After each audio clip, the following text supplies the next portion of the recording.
Palos Heights, and welcome to another episode of The Four. We've been gone for a couple weeks, but we have an excellent show for you lined up today. I'm Mike. I'm Jordan, and like Mike said, we got a lot of stuff coming your way. Some brand new products that just came out, some sporting events coming up, and you know what? We even got a musical guest for you. Absolutely. That's going to be excellent. So, without further ado, let's get to topic number one.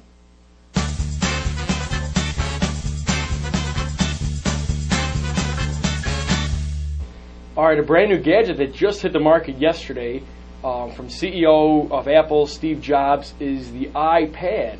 Yeah, for some of you Apple lovers out there, you might be drooling a little bit. The iPad, really, though, is just a bigger version of the iTouch, or the iPhone. It comes in 16, 32, or 64 gigabytes for storage.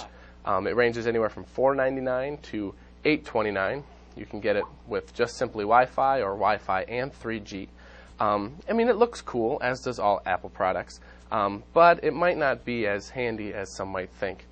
So, I mean, you can feel free to check it out for yourself. It does really well with, in their tutorial they show people reading the newspaper or editing pictures or, playing video games even. So there's a lot of uses to it, although the one thing that people are making a big stink about is that it does not have a camera. I thought it definitely would have had a huge camera because it's so big. Mm-hmm. Yeah, the screen is 9.7 inches, and so you got a little bit of a display. It has a keyboard that you can use, and you can also plug a keyboard into it.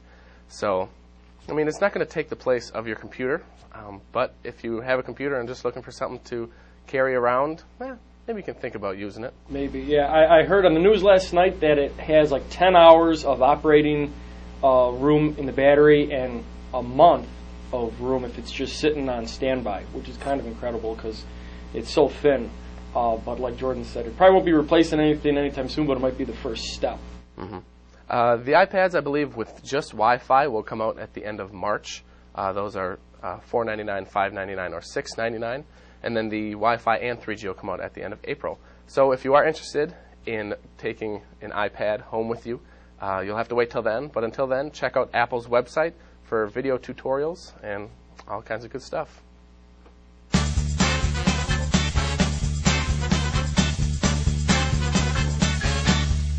All right, for all of you who like cop dramas, here's a real-life one for you.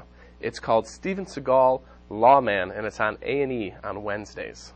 This is a new show I've started watching. I originally started watching because I thought it was going to be pretty bogus. I figured it'd just be another celebrity wanting to earn a couple extra bucks, but it was exactly the opposite. It's the show's about Steven Seagal, the actor, and he's actually been a sheriff at a really rough neighborhood called Jefferson Parish, right outside of New Orleans, Louisiana. And he's been a sheriff for the past 20 years, which I had no idea. And the show follows him firsthand. It's kind of like a similar premise to Cops, except it follows him with his squad of deputies, and they go around doing drug busts, pulling people over. Like I said, it's not like you would think. I thought it was just going to be, he's rolling around on an Escalade in Beverly Hills doing this, that, and the other thing, but he's really cracking down on crime. It's a really rough neighborhood, and it's a really interesting show because he's really talented with the martial arts, and you actually learn a lot about the training that cops go through. Now, I guess I should ask you, does it just follow him when he's a cop, or are there other things that you see? Most of the shows where he follows him as a cop, but they also follow him when he's off duty. He does all kinds of philanthropic duties. He does fundraisers, charity work.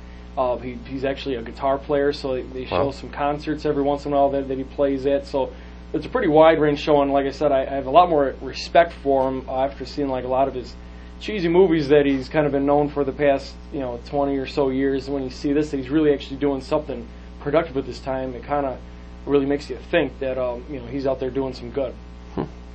Actually, I think we have a fun fact. No way. We do. There it is, Jordan. We have a fun fact. Maybe you can guess it. Here, I'm going to ask you. Okay. Fun fact. How many films has Steven Seagal been a part of, either producing or acting? Well, since I saw the answer, I'll guess the wrong answer. 25?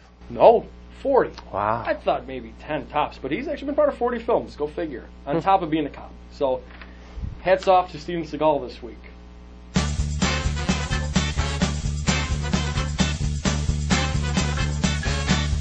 All right, Palos Heights, it's almost February, and you know what that means, Jordan. I do know what that means. What does it mean? It means it's time for the Super Bowl. The Super Bowl coming at you in a week and a half. Yeah, for all you sports fans out there, you've probably already been following this. But if you've been living under a rock for a while, you'll know that the Indianapolis Colts and the New Orleans Saints are going to be battling for the Vince Lombardi Trophy in Miami, Florida on February 7th. February 7th. All right, that's going to be pretty. And speaking of New Orleans, that's where the Saints are from.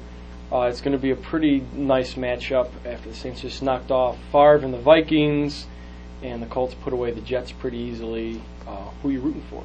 You know what? This is a tough one because, I like the way Peyton Manning plays. I think he's a very good quarterback. He's going to break all of Favre's records. Maybe not the consecutive starts, but at least all the statistical records. Looks like it.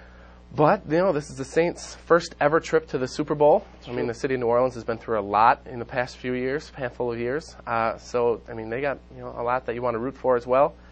But, I always like to cheer for the underdog, and I would consider the Saints the underdog, so I'll cheer for the Saints. I've always had a lot of respect for Peyton Manning and the Colts. I really like his style of being the field general. Every time you see him on the sidelines, he's always on the phone with playbooks opened up, and I figure someone who puts that much work into it really deserves to win, and I'd like to see him catch up and get more Super Bowl rings than Tom Brady has.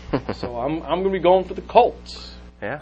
All right, and for those of you who just like to watch the commercials, there will be plenty of commercials during the Super Bowl, and The Who will be doing the halftime show. That's awesome. I thought that was pretty cool. So, all right, Mike, before we finish this segment, who's going to win? What's going to be the score? I say it's going to be the Colts 27-24. Ooh. All right, well, then I'm going to go with the Saints 31-24. Okay, both score close. We were both guessing that it's going to be a close game. So hopefully it's going to be a close game. We want a good game. Maybe don't want anyone to get hurt, but it is nevertheless, football. It is football. So who knows and who cares? Yeah. So mark our words, mark down our scores. Next time we'll come back, tell you who was a little bit closer. But until then, make sure to tune into the Super Bowl on CBS on February 7th.